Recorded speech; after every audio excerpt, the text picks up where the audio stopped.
Well, thank you very much. It's a great honor to have the leader of Argentina, a place that I love, I've been to, and one of the most beautiful places in the world, President. I really want to thank you very much.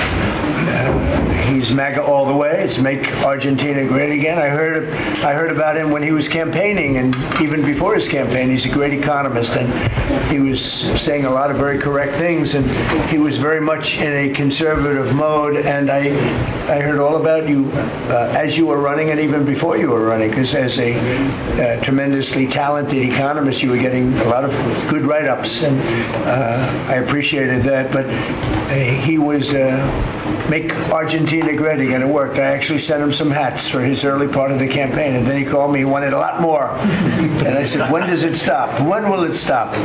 And it stopped with him winning, and he's become very popular, and he's on the verge of a breakthrough. I think he's really on the verge of tremendous economic success, and I know that Scott Bessent is helping, and our great Scott is doing the job, and he feels very strongly about it. And Scott, do you want to say just a couple of words about that, please? Yes, sir. The president is fighting 100 years of bad economic history and policy, and is both presidents. Both. We're fighting bad. I thought he was talking about the U.S. president when he said and there's a midterm election coming up. We think he's going to do quite well, and then continue his reform agenda. Mr. President, as you said, President Obama had a big opportunity during his term, which he wasted. Many governments in Latin America went center-right, and the U.S. ignored them. We are not going to ignore our allies. It is economic strength. We're using our economic strength to create peace, just as you've done all over the world. And it is much better to form an economic bridge with our allies, people who want to do the right thing, than have to shoot at narco gunboats. So we think that this is an opportunity for the Argentinian people, and that President Milei is the one to do it. He's got a great cabinet. He's got a great team who we've worked with over the past weeks. And the election is coming up very soon, and it's a very big election being watched by the world, because he's done an incredible job. But with that comes some pain, and they have some pain, and now they're coming out of it. I think the victory is very important. Your poll numbers, I hear, are pretty good, but I think they'll be better after this. And, you know, our approvals are somewhat subject to who wins the election, because if a socialist, or in the case of New York City, a communist wins, you feel a lot differently about making an investment. I think, Scott, you'd feel that if somebody that had no chance, in other words, if somebody wins and has no chance of ever having a great economy because of that philosophy, you would put a halt to what we're doing. Yes, sir, and we're confident that President Milei is going to do well. We've been criticized by a couple of American Peronists, like Senator Warren. And you know, she and it's a compliment. Yeah. She has no idea what she's doing. She's a nasty, horrible senator. Go ahead. Other than that, I like her very much. Yeah, and she and her protege in New York, Mandani, who I don't even think he's a Peronist. I think he's more of the communist Chavismo. So we stand with the president and what he stands for, and the hope for the Argentinian people. And President Trump, just like you, he carries the young people. So it's hope for the future. The Argentines have made the decision to shake off 100 years of bad policy. They went from one of the richest countries in the world to a ton of debt. And I think that with the bridge the U.S. is giving them and the strong policies, that Argentina can be great again. Thank you very much. Please, go ahead, please. Muchísimas gracias por esta recepción. Me siento muy honrado, muy especialmente en este momento en el que digamos, gracias al gran liderazgo suyo, presidente Trump, ha logrado la paz en Medio Oriente. No solo este gran logro que ha sido alcanzar la paz en Medio Oriente, sino lograr el retorno de los 20 rehenes vivos.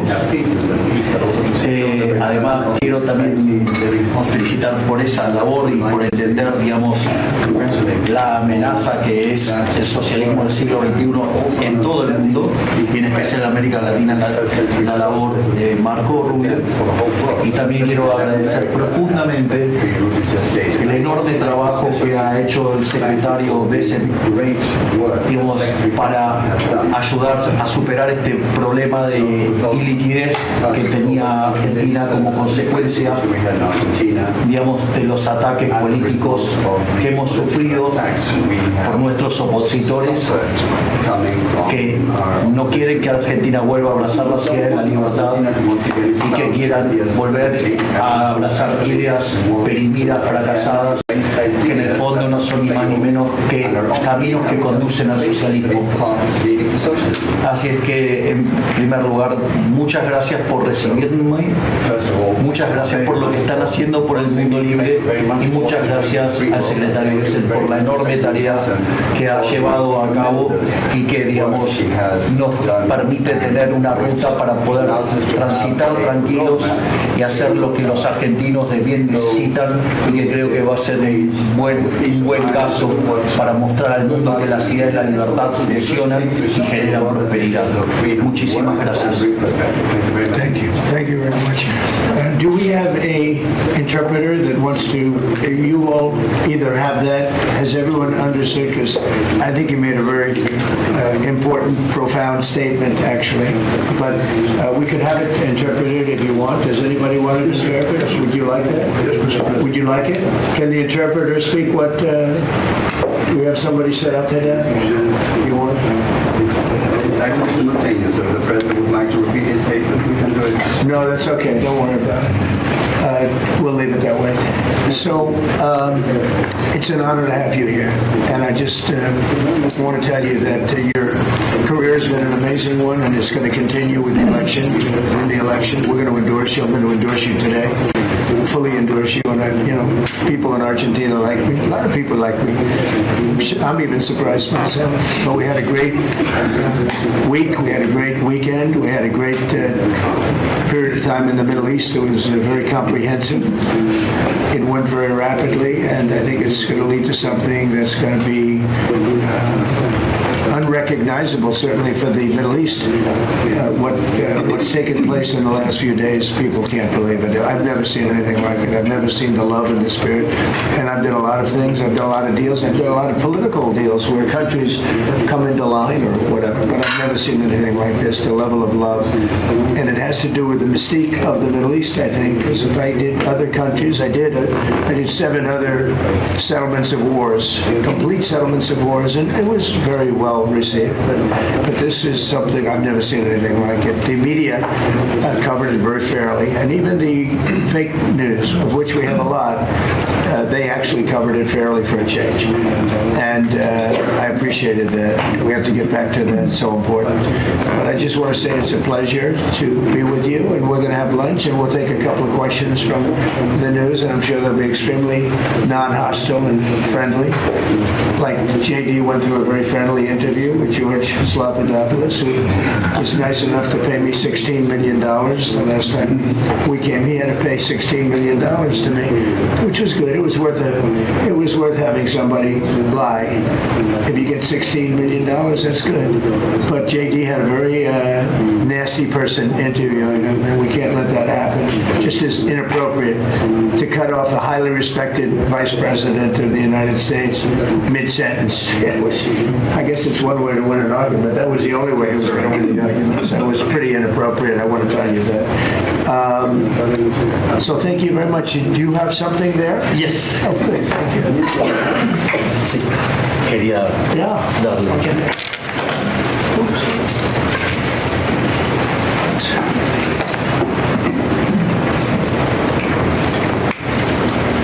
That's fantastic. Thank you. And when he did this letter, Mr. President, your settlement in the Middle East wasn't done. So we have to do a new letter Let's do that. to include that, because this is a very important. You'll have to add one extra sentence. Exactly. That's great. Thank you very much. This is such a beautiful statement. Thank you very much.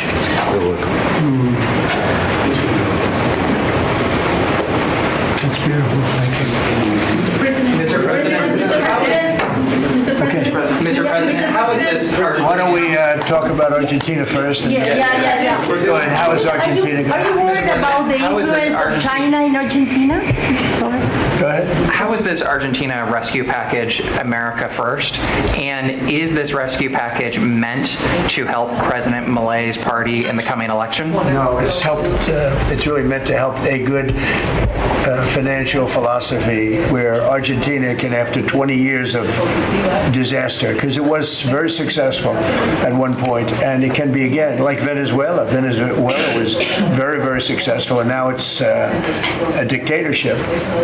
So when we can help our neighbors, we're making tremendous progress in South America. South America, Marco was telling me, he's like our great expert here. He really knows it. You were telling me that so many of the countries are coming our way.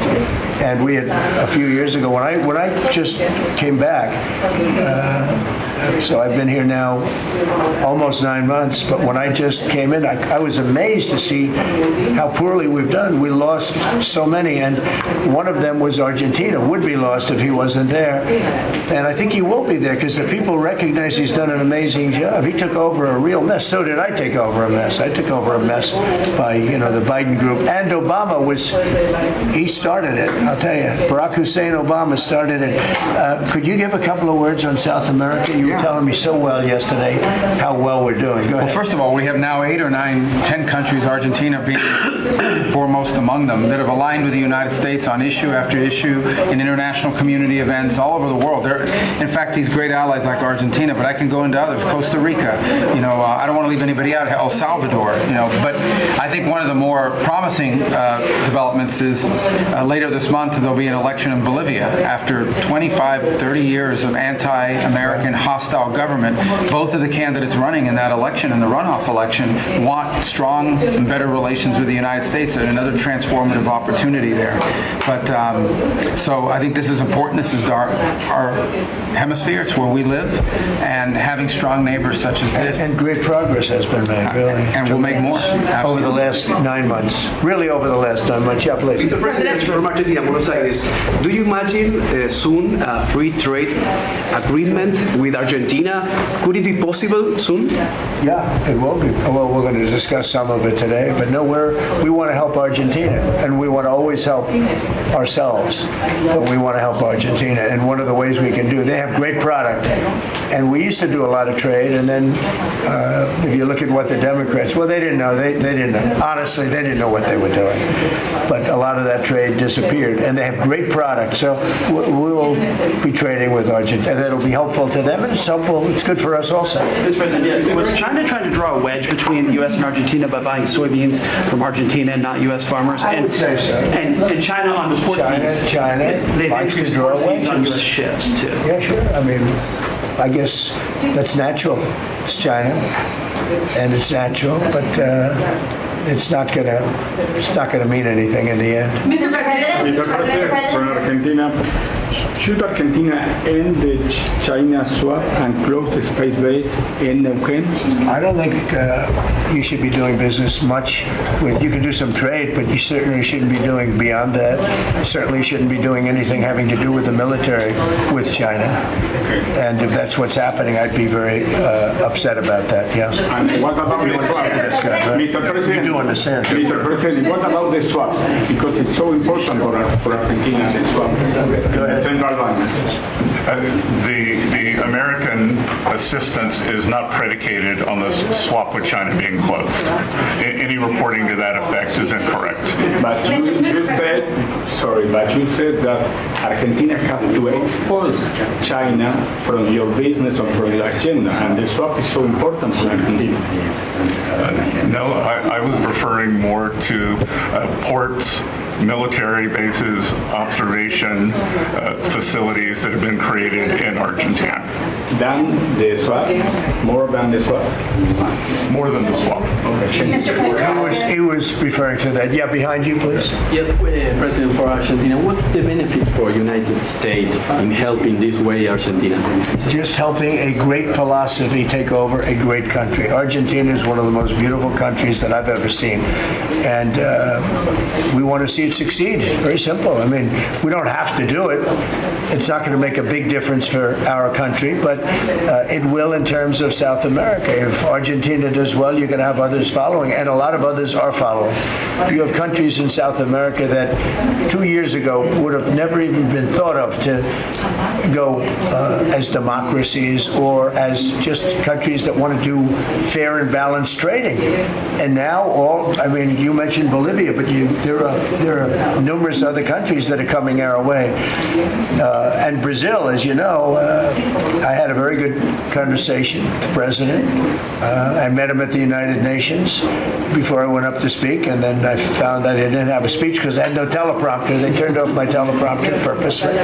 They made it impossible for me. But it didn't silence me. I spoke without, and it was a good speech. I mean, it was a good speech. But no, I think of that. You go into the United Nations, I'm speaking in front of 158 leaders and the whole world, and I look at my teleprompter and it's dead.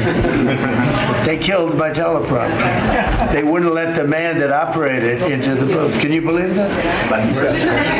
You don't have any specific interest in economic terms for the state? I do have. No, I want to see it succeed. I think it's going to be great, and we will benefit also.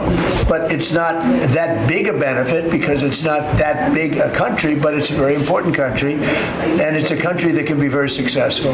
There are some countries that will never be successful. This is a country that has great potential if it has the right leadership, and you have the right leadership with this man right here. Okay? Mr. President, would you support dollarization? I would say that I'll leave that up to my my economic people, but I like the dollar. I'm very strong on the dollar. And anybody who wants to deal in dollars, they have an advantage over people that aren't. But for the most part, we're keeping it that way. I think if Biden would have, Biden, that group would have gotten elected, meaning Kamala, you wouldn't have the dollar as your currency anymore. You wouldn't have a world domination by the dollar if I didn't win this election. And now the domination like BRICS. I told anybody who wants to be in BRICS, that's fine, but we're going to put tariffs on your nation. Everybody dropped out. They're all dropping out of BRICS. BRICS was an attack on the dollar. And I said, you want to play that game, I'm going to put tariffs on all of your product coming into the U.S. They said, like I said, we're dropping out of BRICS. And BRICS is like, they don't even talk about it anymore. Scott, you want to add to that, please?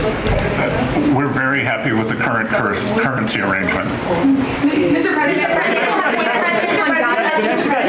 Your ABC fake news. Mr. President, First of all, congratulations. I don't take questions from ABC fake news. After what you did with Stephanopoulos to the Vice President of the United States, I don't take questions from ABC fake news. Brian, go ahead. Yes, sir. First of all, congratulations on achieving peace. You are indeed the peacemaker. On a lighter... Did you ever think I was going to be called the peacemaker?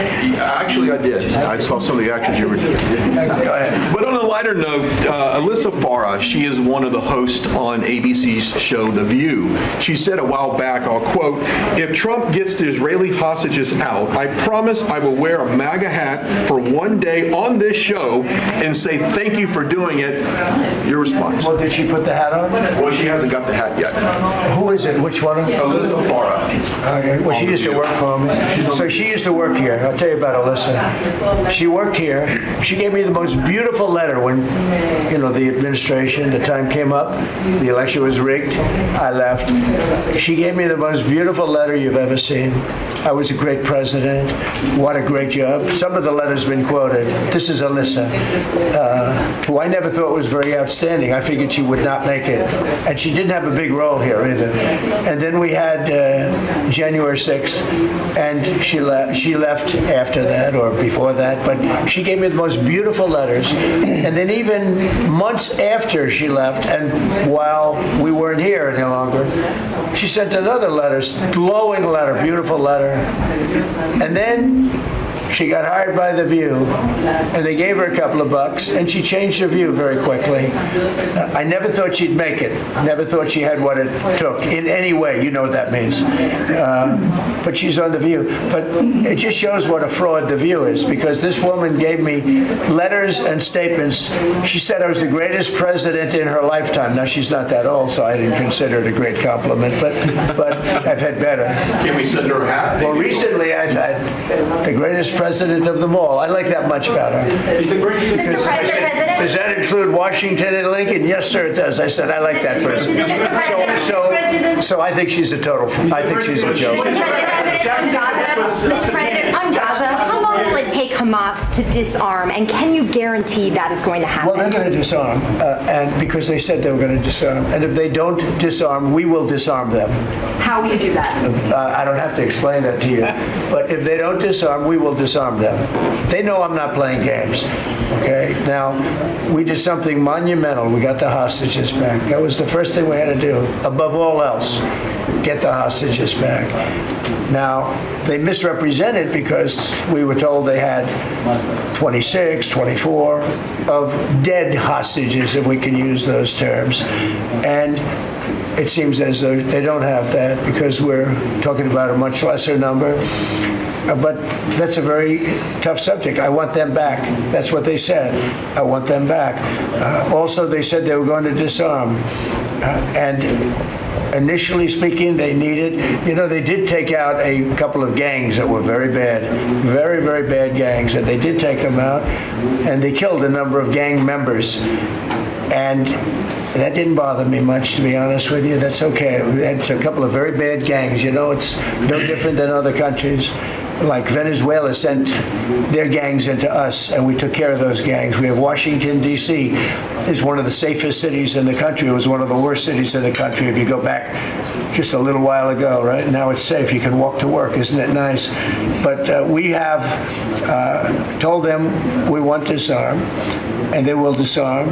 And if they don't disarm, we will disarm them. And it'll happen quickly and perhaps violently. But they will disarm. Do you understand me? Yes, you say because quickly. Everyone says, oh, well, they won't disarm. They will disarm. And I spoke to Hamas, and I said, you're going to disarm, right? Yes, sir, we're going to disarm. That's what they told me. They will disarm, or we will disarm them. Got it? Okay. What is the deadline you're going to put on that? You say quickly, sir. Sir, you said quickly, but what is the deadline you're going to put on that before you take action? A reasonable period of time, pretty quickly. A reasonable period of time. Congratulations on the peace you achieved in the Middle East, first of all. Thank you very much. And my question is regarding Argentina.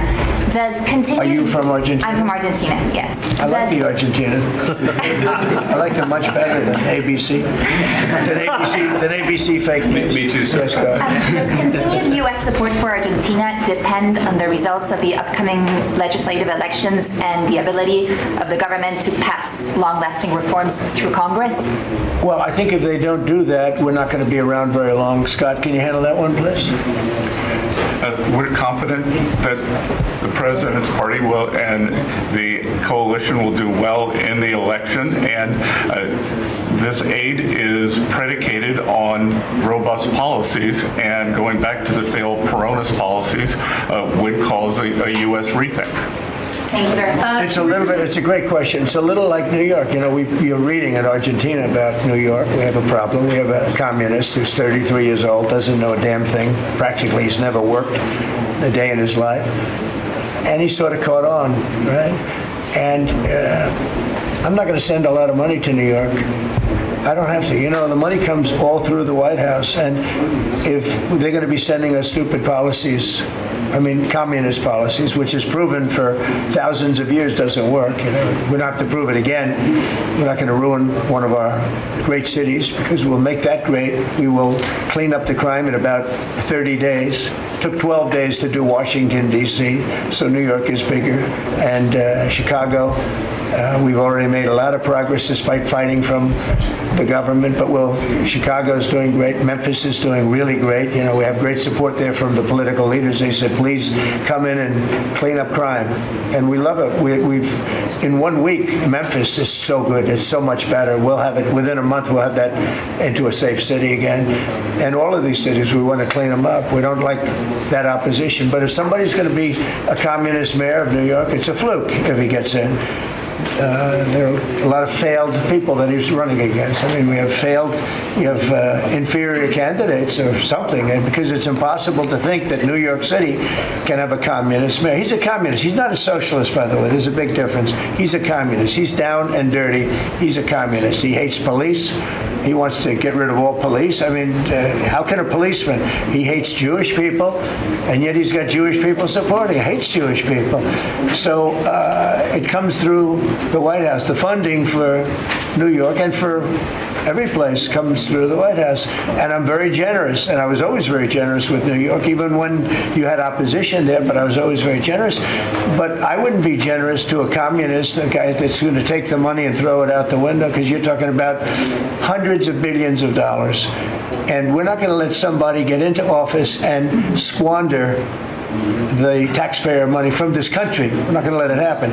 So it's a little bit like that with, if you take a look at Argentina, if the president doesn't win, I know the person that he'd be running against, I believe, probably, we probably have the person. A person is extremely far left and a philosophy that got Argentina into this problem in the first place. So we would not be generous with Argentina if that happened. If he loses, we are not going to be generous with Argentina. Mr. President, you talk about Argentina and important in the Latin America. What is your plan for Venezuela? What is the terrorism, the narco-terrorism in the President Maduro? What is your plan about it? Venezuela's done a couple of things very badly. Number one, we get drugs and all of that. But we get something in a way worse, because they're a big purveyor of drugs, but we have worse. What they do very well is they send their criminals into the United States, and they send Tren de Aragua, that you know very well. You're from Venezuela, I assume. And they send them in by the thousands, literally. And these are the worst of all. And they empty their prisons into the United States. They empty their mental institutions into the United States. And because we had a president who's low IQ, he didn't realize what was going on. And the people that are high IQ that surround him, but they happen to be lunatics, radical left, they're highly intelligent, radical left lunatics, okay? So in a way, that's worse than having a guy like Biden. But they ran the show. You heard about the AutoPen. The person that really operated the AutoPen, but it was really the people that told the person that operated the AutoPen what to do. Those are the people that really were president, okay? So we're not going to stand for it in this country. And by the way, that AutoPen thing is under serious investigation. Just this, I don't think you care, because you're from Argentina, you couldn't care less about that, but I just want to say, because I do the weave, you know, the weave, cover a lot of different subjects, but the people that are involved in that AutoPen scam, because he barely signed anything. I mean, this guy, I don't know how you can be president. He barely signed it, but the only thing we can find for sure is that he signed Hunter's pardon, his pardon. Hunter's pardon, I like that. That's a combination. So we're going to work very much with the president. We think he's going to win. He should win. And if he does win, we're going to be very helpful. And if he doesn't win, we're not going to waste our time, because you have somebody whose philosophy has no chance of making Argentina great again. What's your advice for Steve, go ahead. Steve. What's your advice for Just to check something, you said Hamas assured you that they would disarm. Was that a direct conversation or through Mr. Witkoff? Or? Through my people. Okay. At the highest level. Do you think Argentina... And it was meant for. What's your advice for President Milei and Argentina as a political leader? My advice is to hold strong to his principles because he's right, and he's proving that he was right. He's got one problem. He's got people that are giving him tremendously bad press, even though they know it's wrong. He's got to hold true to his principles because he's going to win. He's going to win. He's doing the right thing. Everybody knows he's doing the right thing, but you have a radical left sick culture that's a very dangerous group of people, and they're trying to make him look bad. I believe he's going to win out. And we're going to right over with China in the south. China? China is... Well, you have to be careful with China. Look, everybody deals with China. They have to deal with us, too. We have to be careful with China. Look, I have a great relationship with President Xi, but sometimes it gets testy because China likes to take advantage of people, and they can't take advantage of us. But we have a fair relationship with China, and I think it'll be fine. And if it's not, that's okay too. You have to do and go where the punches are thrown. You got to put up the blocks. We have a lot of punches being thrown, and we've been very successful. Look, we have the most success. I think we're the most successful we've ever been as a country. We have now close. I've been saying 17. We have, I think, close to or maybe even exceeding $18 trillion. Going to be invested in the United States. That's more money than ever invested in any country before. Even countries with much bigger populations like India or like China. Nobody's ever had $18 trillion invested in the country. We have, and that's because of November 5th election, because I won. Oh, if she won, you'd be negative. You'd have people getting out of the country. This country would have been in a major depression. If she won, we would have been 1929. They'd like to see that anyway. That's why they keep the government laws. They have a shutdown based on nonsense. They want to give away 1.5, think of it, they want to give away $1.5 trillion to people that come into the country illegally. And as you know, the borders now are closed. But when they hear that they get the greatest health care package in the world and they have no money, but they're living okay in another country, they head up and they start forming caravans and they try and come into our country. But the big problem is they want to give health care to people that should not get health care. They want to give health care to illegal immigrants by the millions. Look at Gavin Newsom, what he's done. He's ruined California. He gives health care to anybody. And I guess they do it for votes. I actually think it's bad politics, but I guess they do it for votes. So I'm with this man because his philosophy is correct. And he may win and he may not win, but I think he's going to win. And if he wins, we're staying with him. And if he doesn't win, we're gone. How can Argentina can help to the peace process, to the Middle East peace process? They can help by doing well. If Argentina does well, that's helpful because they know we help Argentina. So if Argentina is successful, that's great because they view us as somebody that helped Argentina and they did well, and the United States maybe will help them and they're going to do well. So the success of Argentina would be a great feather in the cap of the USA because we're helping them. Right? Do you understand? Yeah. Yeah, please, behind you. Behind you. Thank you, Mr. President. Last week you said that NATO should consider expelling Spain. What? You said that NATO should consider expelling Spain. Would you support that? What is NATO consider expelling Spain? Oh. Chicken I'm very unhappy with Spain. They're the only country that didn't raise up their number to 5%. Every other country in NATO raised up to 5%. And Spain is doing very well off our backs. So I'm not happy with Spain. Spain gets protection, and they know, look, they're sort of in the semi-middle of it, so they're going to get protected automatically. Even if you don't want to protect them, you're protecting them because of the way they're located.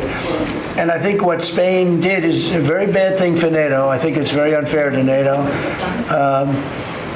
It wouldn't matter if you said you're not going to protect them because they're pretty much protected. What are you going to do? Go through the other countries and let's go attack Spain, right? So I think what they did is not nice. I think it's very disrespectful to NATO. In fact, I was thinking about giving them trade punishment through tariffs because of what they did. And I may do that.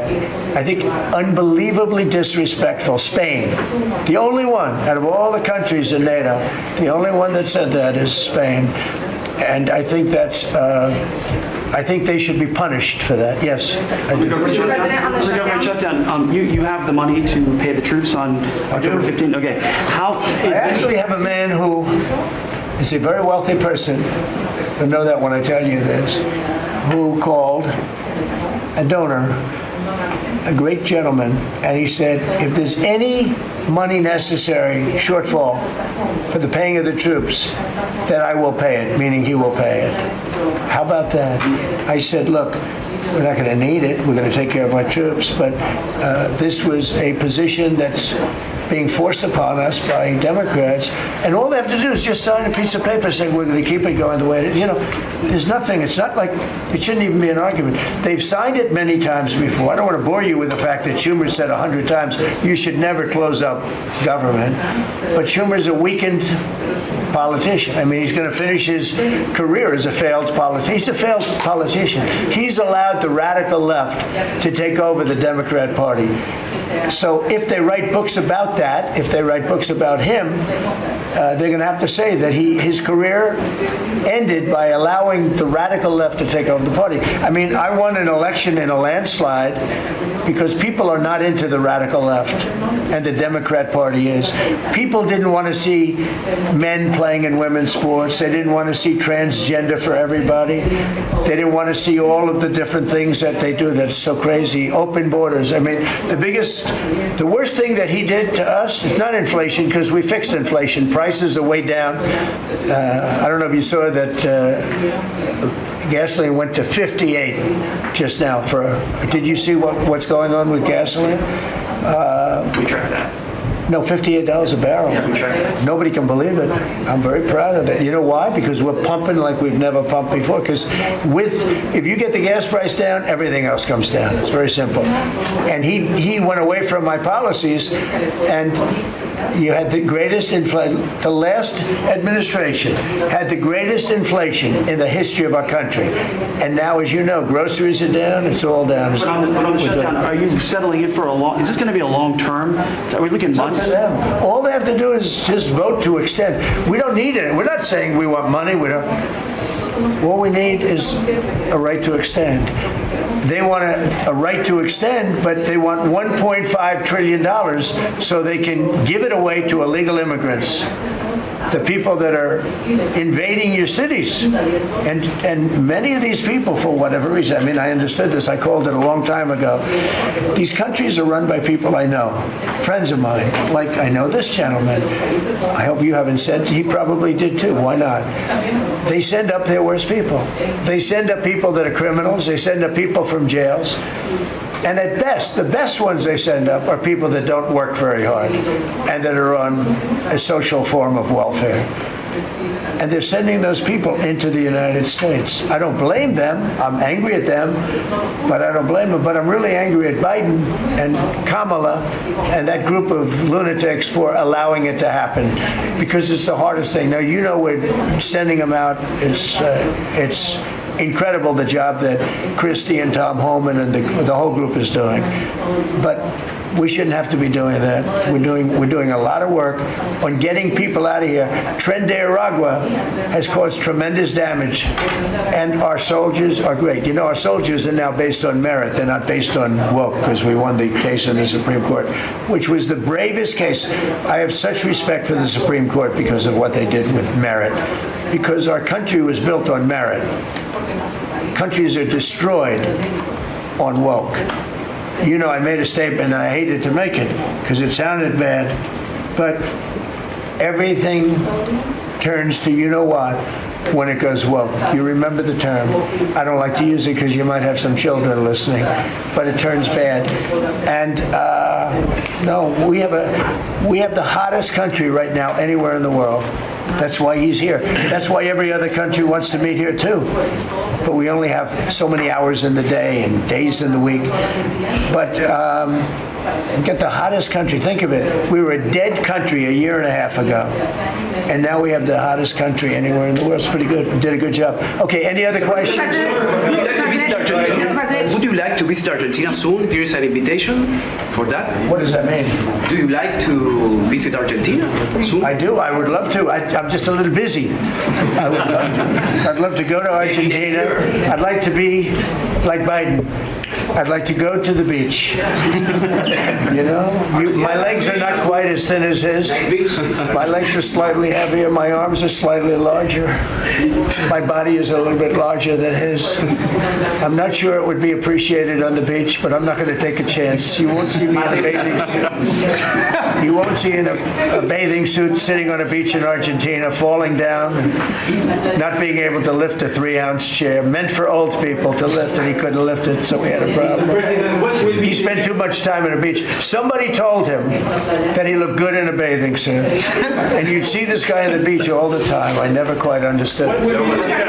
Steve, go ahead. Could you preview your meeting with Ukraine President Zelensky on Friday? You expect to talk about weapons? Is there going to be a package? Interesting meeting going on. Look, I'm very disappointed because Vladimir and I had a very good relationship, probably still do. I don't know why he continues with this war. This war has been so bad for him.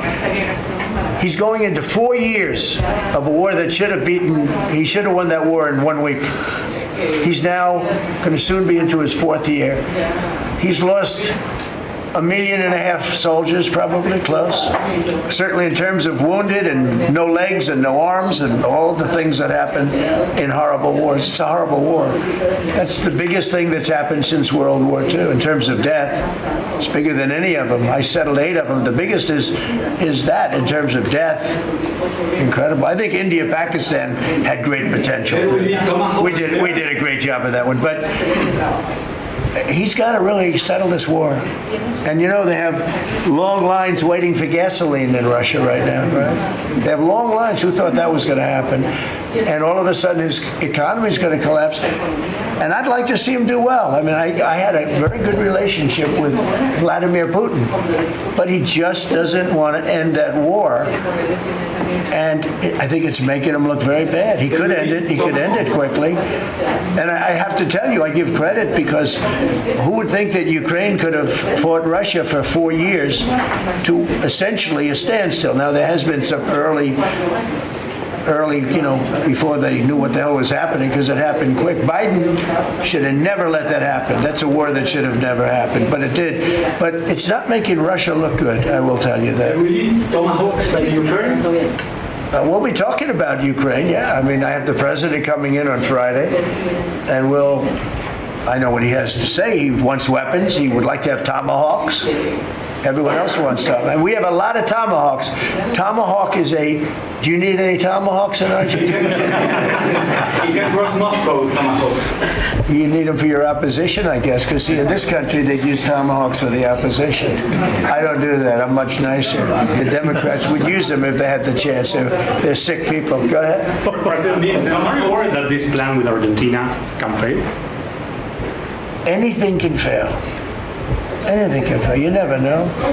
That's why I say Putin should do something about the war, because so far, I mean, it's turned out to be very bad for him. But anything can. So this plan can fail. Sure, it can fail, but it's got a better chance. I would say, Scott, it's got a better chance of success than failure. And if it's successful, it's an unbelievable success. It can transform your country into greatness. It's got a great chance. We'd like to give it a chance. Anything can fail, but we'd like to give it a chance. And we think, because he's made so much progress, I mean, the work that he's done over the last 4 years is incredible. And it would be a shame to lose that progress. He's very close to having a big success. Mr. President, will you consider removing new restrictions on the press that report at the Pentagon? And have you spoken to Secretary Hegseth about this? I have, yeah. Well, he's finding, I think I can speak for him. I'll let him speak for himself, but I think he finds the press to be very disruptive in terms of world peace and maybe security for our nation. Press is very dishonest. Not you, but the press is very dishonest. You have something to say? Well, I very much appreciate the question, because it was interesting to watch. We had a chance to go along on the historic trip Middle East peace, which our generation of veterans never dreamed would be possible. So you would think that the Pentagon press corps of all press corps would be front and center across the board on wanting to give credit to the president for forging this kind of peace, and instead what they want to talk about is a policy about them, which simply says maybe the policy should look like the White House or other military installations where you have to wear a badge that identifies that you're press, or you can't just roam anywhere you want. It used to be, Mr. President, the press could go anywhere, pretty much anywhere in the Pentagon, the most classified area in the world. Or also that if they sign on to the credentialing, they're not going to try to get soldiers to break the law by giving them classified information. So it's common sense stuff, Mr. President. We're trying to make sure national security is respected, and we're proud of the policy. You know, we have an option here as you know, the press years ago moved into the White House. It used to be across the street. We could move them. You're lucky I'm president, because we could move them very easily across the street. They used to be there. They would have more room. We have a beautiful, nice space. You can sit all by yourselves and have fun. Instead, you walk around the White House talking to anybody that can breathe. And, you know, but I find that when it comes to war, and now our great Department of War, we have some great people over there, I think it bothers me to have soldiers and even, you know, high-ranking generals walking around with you guys on their sleeve, asking them, because they can make a mistake, and a mistake can be tragic. They can do it innocently, too. They can, you know, and they're not press people. They don't really deal with the press, so they're not really necessarily good at it, although I think it's mostly instinctual one way or the other. You're either good at things or you're not. But I could see you being bothered by that. And so you have them in an area and you treat them fairly, but they're not allowed to go into much like the somebody's office and sit with them for 10 hours. Yes, sir. Yeah, I can understand. Mr. President, Boston had some street takeovers that we saw. Are you going to work with or try and work with the mayor of Boston? And then they have a World Cup. They have several World Cup games. I know Argentina knows about World Cups. They have several World Cup games. Could those games move to cities that do work with you? We could take them away. I love the people of Boston. I know the games are sold out, but your mayor is not good. They're worse than her. At least she's intelligent. You know, some are extremely low IQ. Those bother me more. She's intelligent, but she's radical left. And they're taking over parts of Boston. That's a pretty big statement, right? We could get them back in about 2 seconds. All she has to do is call us. We'll go in and take them back. But she's afraid to, because she thinks it's bad politically. She could take them back, too. The Boston police are great. I mean, I know them. They love me. She'll never tell them to go after Trump, because they love me and I love them. And I got a tremendous police vote and military vote, you know, and fireman vote, all of them. No, I think she is hurting Boston. The answer is yes. If somebody is doing a bad job, and if I feel there's unsafe conditions, I would call Johnny, the head of FIFA, who's phenomenal, and I would say, let's move it to another location. And he would do that. He wouldn't love to do it, but he'd do it. Very easily he'd do it. And this is the right time to do it. If I thought Boston was doing something that was going to cause safety conditions for the World Cup, I could say the same thing for the Olympics, because, you know, we have events that are in different locations for the Olympics. It's based in LA. If I thought LA was not going to be prepared properly, I would move it to another location if I had to. On that one, I'd probably have to get a different kind of a permission, but we would do that. Gavin Newsom, he's got to get his act together, because had we not gone in at the beginning of my term, had we not gone in with a very strong, powerful force, they would have lost L.A. Now, you already lost 25,000 houses to fires. You got a big scar right in the middle of the city, and that should have never happened, because they should have had the water flowing in from the Pacific Northwest. All they had to do is open up the valves. He didn't want to do it. And he didn't want to do it, he says for environmental reasons. I don't believe that, but, you know, for some reason he didn't want to do it. Lost 25,000. You had no water in the fire pumps. You had no water in the sprinkler systems in the ceilings. There were no houses. Normally the things would go in you might not have lost 2 houses. So if he if he doesn't play ball, we're going to have to be very tough with him. He's done a bad job. You know, just to finish off on that, so when we went in, we did a phenomenal job. We went in with great force, and that was the end of it. We put it out. We extinguished that fire, which was agitation, and it was a very dangerous position to be in. And we went and did a great job. But the chief, said we could have never done this without President Trump and without the federal government coming in. Okay, that was it. He said that. Now, 2 or 3 weeks later, he said, oh, we could have done it, but he knows he couldn't. The city was going to be taken over if I didn't go in. And you have to remember that. Los Angeles was going to be taken over. And we have it where the chief said it, I believe, numerous times, but that was as it was happening. That was a rough one. That was nasty. And if we saw a situation like that, yeah, we'd be forced to make a move. Boston better clean up their act. That's all I can say. Go ahead. One more question. Yeah, please. Do you feel any urgency to end the shutdown in the next week, 2 weeks, or would you be fine if this stretches into November and then toward the holidays with folks not getting paid? Well, you know, shutdown, we've had many, many shutdowns, and this is a shutdown that shouldn't have happened. A group of people brilliantly decided to make it after the election. I said, thank you very much. In other words, give it to Trump instead of Biden. So it shouldn't happen. And likewise, debt ceiling shouldn't have. But the big, great, big, beautiful bill solved the debt ceiling problem for. Is there a point where you would reach out to all parties? What's happening in the shutdown, though? Honestly, can I put it in plain words for you? And you're a smart guy, so you all understand, but a lot of people don't. The Democrats are getting killed on the shutdown because we're closing up programs that are Democrat programs that we were opposed to. So we're being able, and they're never going to come back in many cases. So we're being able to do things that we were unable to do before. So we're closing up programs that are Democrat programs that we wanted to close up or that we never wanted to happen. And now we're closing them up. And we're not going to let them come back. The Democrats are getting killed.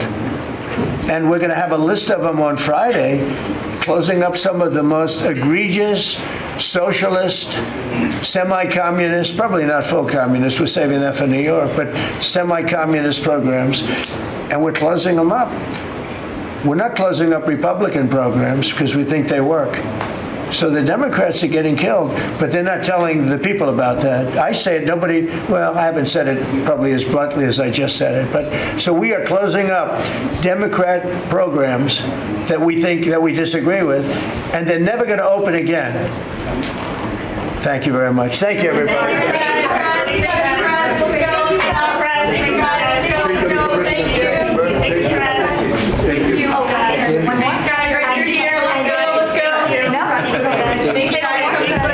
As China deepens its presence in Latin America, what role do you see for the U.S. I just like to watch you talk. Sorry, no? Okay. Good job. Okay, thank you. Good job. Thank you, Donald. Thank